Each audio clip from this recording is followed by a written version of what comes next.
ओम शांति। 6 सितंबर 2025 के ईश्वरीय महावाक्य है।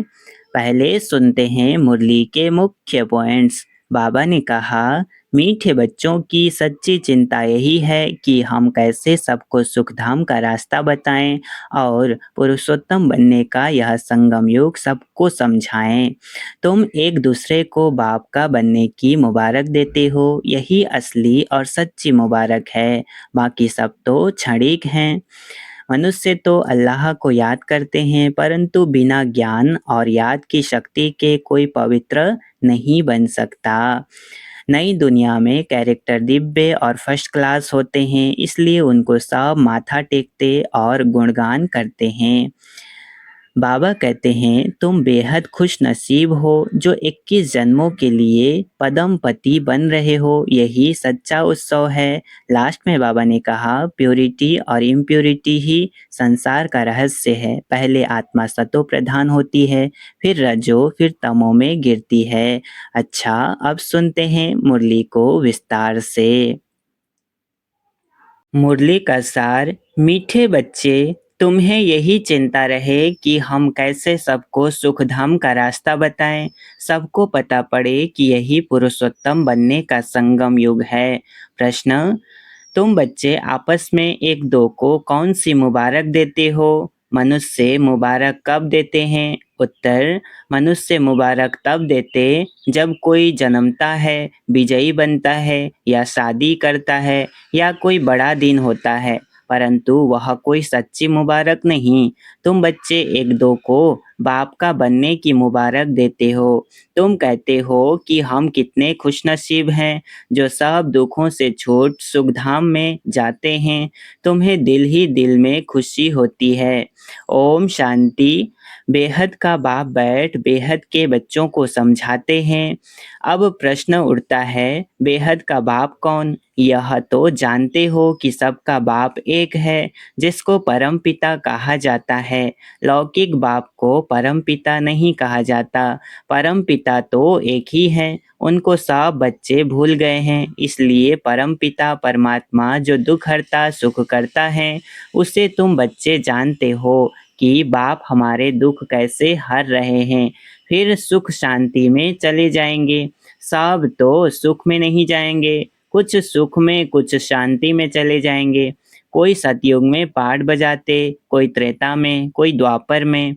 तुम सतयुग में रहते हो तो बाकी सब मुक्ति धाम में, उनको कहेंगे ईश्वर का घर।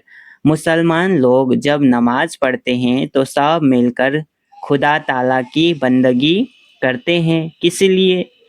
क्या बहिश्त के लिए या अल्लाह के पास जाने के लिए? अल्लाह के घर को बहिश्त नहीं कहेंगे। वहाँ तो आत्माएं शांति में रहती हैं, शरीर नहीं रहते। यह जानते होंगे, अल्लाह के पास शरीर से नहीं परंतु हम आत्माएं जाएंगी। अब सिर्फ अल्लाह को याद करने से तो कोई पवित्र नहीं बन जाएंगे, अल्लाह को तो जानते ही नहीं। अब यह मनुष्यों को कैसे राय दें कि बाप सुख शांति का वर्षा दे रहे हैं? विश्व में शांति कैसे होती है? विश्व में शांति कब थी, यह उन्हों को कैसे समझाएंगे? सर्विसेबल बच्चे जो हैं, नंबरवार पुरुषार्थ अनुसार उन्हों को यह चिंतन रहता है। तुम ब्रह्मा मुख वंशावली ब्राह्मणों को ही बाप ने अपना परिचय दिया है। सारी दुनिया के मनुष्य मात्र के बाप का भी परिचय दिया है। अब हम मनुष्य मात्र को बाप और रचना का परिचय कैसे दें? बाप सबको कहते हैं, अपने को आत्मा समझ मुझे याद करो तो खुदा के घर चले जाएंगे। गोल्डन एज अथवा बहिश्त में सब तो जाएंगे नहीं, वहाँ तो होता ही एक धर्म है, बाकी सब शांति धाम में है। इसमें कोई नाराज होने की बात ही नहीं।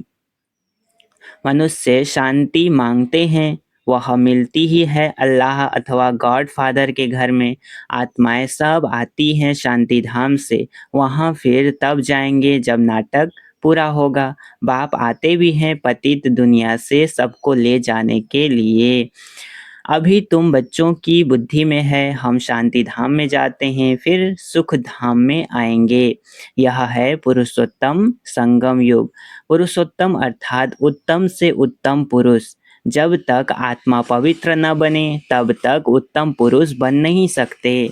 अब बाप तुमको कहते हैं मुझे याद करो और सृष्टि चक्र को जानो और साथ में दैवी गुण भी धारण करो। इस समय सभी मनुष्यों के कैरेक्टर बिगड़े हुए हैं। नई दुनिया में तो कैरेक्टर बहुत फर्स्ट क्लास होते हैं। भारतवासी ही ऊंच कैरेक्टर वाले बनते हैं। उन ऊंच कैरेक्टर वालों को कम कैरेक्टर वाले माथा टेकते हैं। उनके कैरेक्टर्स वर्णन करते हैं। यह तुम बच्चे ही समझते हो। अब औरों को समझाएंगे कैसे? कौन सी सहज युक्ति रचें? यह है आत्माओं का तीसरा नेत्र खोलना। बाबा की आत्मा में ज्ञान है। मनुष्य कहते हैं मेरे में ज्ञान है। यह देह अभिमान है। इसमें तो आत्म अभिमानी बनना है। सन्यासी लोग के पास शास्त्रों का ज्ञान है। बाप का ज्ञान तो जब बाप आकर देवें। युक्ति से समझाना है। वो लोग कृष्ण को भगवान समझ लेते हैं। भगवान को जानते ही नहीं। ऋषि मुनि आदि कहते थे हम नहीं जानते हैं। समझते हैं मनुष्य भगवान हो नहीं सकता। निराकार भगवान ही रचता है। परंतु वह कैसे रचता है? उनका नाम रूप देश काल क्या है? कह देते नाम रूप से न्यारा है। इतनी भी समझ नहीं कि नाम रूप से न्यारी वस्तु हो कैसे सकती? इम्पॉसिबल है। अगर कहते हैं पत्थर ठिक्कर कच्छ मच्छ सब में है तो वह नाम रूप हो जाता है। कब क्या कहते रहते हैं। बच्चों को दिन रात बहुत चिंतन चलना चाहिए कि मनुष्यों को हम कैसे समझाएं। यह मनुष्य से देवता बनने का पुरुषोत्तम संगम युग है। मनुष्य देवताओं को नमन करते हैं। मनुष्य मनुष्य को नमन नहीं करता। मनुष्यों को भगवान अथवा देवताओं को नमन करना होता है। मुसलमान लोग भी जिन बंदगी करते हैं, अल्लाह को याद करते हैं। तुम जानते हो वो लोग अल्लाह के पास पहुंच तो नहीं सकेंगे। मुख्य बात है अल्लाह के पास कैसे पहुंचें। फिर अल्लाह कैसे नई सृष्टि रचते हैं, यह सब बातें कैसे समझाएं। इसके लिए बच्चों को विचार सागर मंथन करना पड़े। बाप को तो विचार सागर मंथन नहीं करना है। बाप विचार सागर मंथन करने की युक्ति बच्चों को सिखलाते हैं। इस समय सब आयरन एज में तमो प्रधान है। जरूर कोई समय गोल्डन एज भी होगी। गोल्डन एज को प्योर कहा जाता है। प्योरिटी और इम्प्योरिटी दो चीजें होती है ना। सोने में खाद डाली जाती है ना। आत्मा भी पहले प्योर सतो प्रधान है, फिर उनमें खाद पड़ती है। जब तमो प्रधान बन जाती है तब बाप को आना है। बाप ही आकर सतो प्रधान सुख धाम बनाते हैं। सुख धाम में सिर्फ भारतवासी ही होते हैं, बाकी सब शांति धाम में जाते हैं। शांति धाम में सब प्योर रहते हैं, फिर यहाँ आकर आहिस्ते आहिस्ते इम्प्योर बनते जाते हैं। हर एक मनुष्य सतो रजो तमो जरूर बनते हैं। अब उन्हों को कैसे बताएं कि तुम सब अल्लाह के घर पहुंच सकते हो। देह के सब संबंध छोड़ अपने को आत्मा समझो। भगवान वाच तो है ही। मेरे को याद करने से यह जो 5 भूत हैं वह निकल जाएंगे। तुम बच्चों को दिन रात यह चिंता रहनी चाहिए। बाप को भी चिंता हुई तब तो ख्याल आया कि जाकर सबको सुखी बनाऊं। साथ में बच्चों को भी मददगार बनना है। अकेले बाप क्या करेंगे? तो यह विचार सागर मंथन करो। क्या ऐसा उपाय निकालें जो मनुष्य झट समझ जाएं कि यह पुरुषोत्तम संगम युग है। इस समय ही मनुष्य पुरुषोत्तम बन सकते हैं। पहले ऊंच होते हैं फिर नीचे गिरते हैं। पहले पहले तो नहीं गिरेंगे ना। आने से ही तो तमो प्रधान नहीं होंगे, बाद में होते हैं ना। हर चीज पहले सतो प्रधान फिर सतो रजो तमो होती है। बच्चे इतनी प्रदर्शनियां आदि करते हैं, फिर भी मनुष्य कुछ समझते नहीं हैं तो और क्या उपाय करें। भिन्न भिन्न उपाय तो करने पड़ते हैं ना। उसके लिए टाइम भी मिला हुआ है। फट से तो कोई संपूर्ण नहीं बन सकते। चंद्रमा थोड़ा थोड़ा करके आखिर संपूर्ण बनता है। हम भी तमो प्रधान बने हैं, फिर सतो प्रधान बनने में टाइम लगता है। वह तो है जड़, फिर यह है चैतन्य, तो हम कैसे समझाएं? मुसलमानों के मौलवी को समझाएं कि तुम यह नमाज क्यों पढ़ते हो, किसकी याद में पढ़ते हो, है ना? बाबा ने मुसलमानों को भी समझाने के लिए बोला है। यह विचार सागर मंथन करना है। बड़े दिनों पर प्रेसिडेंट आदि भी मस्जिद में जाते हैं, बड़ों से मिलते हैं। सब मस्जिदों की फिर एक बड़ी मस्जिद होती है, वहाँ जाते हैं ईद मुबारक देने। अब मुबारक तो यह है जब हम सब दुखों से छूट सुखधाम में जाएं, तब कहा जाए मुबारक हो। हम खुशखबरी सुनाते हैं, कोई विन करते हैं तो भी मुबारक देते हैं, कोई शादी करते हैं तो भी मुबारक देते हैं। सदैव सुखी रहो। अब तुमको तो बाप ने समझाया है, हम एक दो को मुबारक कैसे दें? इस समय हम बेहद के बाप से मुक्ति, जीवन मुक्ति का वर्षा ले रहे हैं। तुमको तो मुबारक मिल सकती है, बाप समझाते हैं तुमको मुबारक हो। तुम 21 जन्मों के लिए पद्मपति बन रहे हो। अब सब मनुष्य कैसे बाप से वर्षा लें, सबको मुबारक दें? तुमको अभी पता पड़ा है, परंतु तुमको लोग मुबारक नहीं दे सकते, तुमको जानते ही नहीं। मुबारक देवें तो खुद भी जरूर मुबारक पाने के लायक बने। तुम तो गुप्त हो ना, एक दो को मुबारक दे सकते हो, मुबारक हो। हम बेहद के बाप के बने हैं। तुम कितने खुश नसीब हो। कोई लॉटरी मिलती है या बच्चा जन्मता है तो कहते हैं मुबारक हो, बच्चे पास होते हैं तो भी मुबारक देते हैं। तुमको दिल ही दिल में खुशी होती है, अपने को मुबारक देते हो। हमको बाप मिला है जिससे हम वर्षा ले रहे हैं। आज बाबा फुर्ना दिला रहे हैं बच्चों को, मतलब खुशी दिला रहे हैं कि तुम इतने भाग्यशाली हो, खुशनसीब हो। बाप समझाते हैं तुम आत्माएं जो दुर्गति को पाई हुई हो, वह अब सद्गति को पानी है, वह अब सद्गति को पानी है। मुबारक तो एक ही सबको मिलती है, मुबारक तो एक ही है सबको मिलती है। पिछाड़ी में सबको मालूम पड़ेगा, जो ऊंचते ऊंच बनेंगे उनको नीचे वाले कहेंगे मुबारक हो। आप सूर्यवंशी कुल में महाराजा महारानी बनते हो, है ना? नीचे नीच कुल वाले मुबारक उनको देंगे जो विजय माला के दाने बनते हैं। जो पास होंगे उनको मुबारक मिलेगी, उनकी ही पूजा होती है। आत्मा को भी मुबारक हो जो ऊंच पद पाती है, फिर भक्ति मार्ग में उनकी ही पूजा होती है। मनुष्यों को पता नहीं है कि क्यों पूजा करते हैं, तो बच्चों को यही चिंता रहती है कि कैसे समझाएं हम पवित्र बने हैं, दूसरों को कैसे पवित्र बनाएं। दुनिया तो बहुत बड़ी है ना, क्या किया जाए जो घर घर में पैगाम पहुँचे। पर्चे गिराने से सबको तो मिलते नहीं, यह तो एक एक को हाथ में पैगाम चाहिए, क्योंकि उनको बिल्कुल पता नहीं कि बाप के पास कैसे पहुँचे।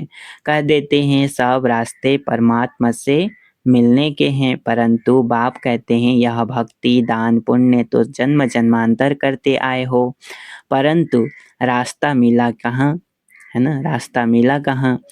कह देते यह सब अनादि चलता आया है, परंतु कब से शुरू हुआ अनादि का अर्थ नहीं समझते। तुम्हारे में भी नंबरवार पुरुषार्थ अनुसार समझते हैं। ज्ञान की प्रारब्ध 21 जन्म, वह है सुख फिर है दुख। तुम बच्चों को हिसाब समझाया जाता है, किसने बहुत भक्ति की है, यह सभी रेजगारी बातें एक एक को तो नहीं समझा सकते। क्या करें? कोई अखबार में डालें, टाइम तो लगेगा। सबको पैगाम इतना जल्दी तो मिल न सके, सब पुरुषार्थ करने लग पड़ें तो फिर स्वर्ग में आ जाएं, यह हो ही नहीं सकता। अब तुम पुरुषार्थ करते हो स्वर्ग के लिए, अब हमारे जो धर्म वाले हैं उनको कैसे निकालें, कैसे पता पड़े कौन कौन ट्रांसफर हुए हैं। हिंदू धर्म वाले असल में देवी देवता धर्म के हैं, यह भी कोई नहीं जानते। पक्के हिंदू होंगे तो अपने आदि सनातन देवी देवता धर्म को मानेंगे। इस समय तो सब पतित हैं, बुलाते हैं पतित पावन आओ, निराकार को ही याद करते हैं कि हमको आकर पावन दुनिया में ले चलो। इन्होंने इतना बड़ा राज्य कैसे लिया? भारत में इस समय तो कोई राजा ही नहीं जिसको जीत कर राज्य लिया हो। वह कोई लड़ाई करके राजाई तो पाते नहीं। मनुष्य से देवता कैसे बनाया जाता, कोई को पता नहीं है। तुमको भी अब बाप से पता पड़ा है, औरों को कैसे बताएं जो मुक्ति जीवन मुक्ति को पाएं। पुरुषार्थ कराने वाला चाहिए ना, जो अपने को जानकर अल्लाह को याद करे। बोलो, तुम ईद की मुबारक किसको कहते हो? तुम अल्लाह के पास जा रहे हो, पक्का निश्चय है? जिसके लिए तुमको इतनी खुशी रहती है। यह तो वर्षों से तुम करते आए हो। कभी खुदा के पास जाएंगे या नहीं पूछना है, मूंझ पड़ेंगे। बरोबर हम जो पढ़ते करते हैं, क्या करने के लिए? ऊंचते ऊंच एक अल्लाह ही है। बोलो, अल्लाह के बच्चे तुम भी आत्मा हो।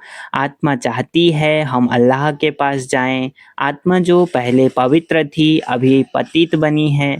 अभी इनको बहिष्ठ तो नहीं कहेंगे, सब आत्माएं पतित हैं। पावन कैसे बने? जो अल्लाह के घर जाएं। वहाँ विकारी आत्मा होती नहीं, वायसलेस होनी चाहिए। आत्मा कोई फट से तो सतो प्रधान नहीं बनती। यह सब विचार सागर मंथन किया जाता है। बाबा का विचार सागर मंथन चलता है तब तो समझाते हैं ना। युक्तियाँ निकालनी चाहिए, किसको कैसे समझाएं। अच्छा, मीठे मीठे सिकिलधे बच्चों प्रति माता पिता बाप दादा का याद प्यार और गुड मॉर्निंग। रूहानी बाप की रूहानी बच्चों को नमस्ते। हम रूहानी बच्चों की रूहानी माता पिता बाप दादा को याद प्यार और गुड मॉर्निंग, नमस्ते नमस्ते नमस्ते। शुक्रिया बाबा, शुक्रिया। धारणा के लिए मुख्य सार है, पहला पॉइंट, जैसे बाप को ख्याल आया कि मैं जाकर बच्चों को दुखों से छुड़ाऊं, सुखी बनाऊं, ऐसे बाप का मददगार बनना है। घर घर में पैगाम पहुंचाने की युक्तियां रचनी है। दूसरा, सर्व की मुबारकें प्राप्त करने के लिए विजय माला का दाना बनने का पुरुषार्थ करना है, पूज्य बनना है। वरदान याच का, करनहार और करावनहार की स्मृति से लाइट के ताजधारी भव। क्या कहा? करनहार और करावनहार की स्मृति से लाइट के ताजधारी भव। विस्तार, मैं निमित्त कर्मयोगी करनहार हूँ, करावनहार बाप है। अगर यह स्मृति स्वतः रहती है तो सदा लाइट के ताजधारी व बेफिक्र बादशाह बन जाते हैं। बस बाप और मैं, तीसरा न कोई। यह अनुभूति सहज बेफिक्र बादशाह बना देती है।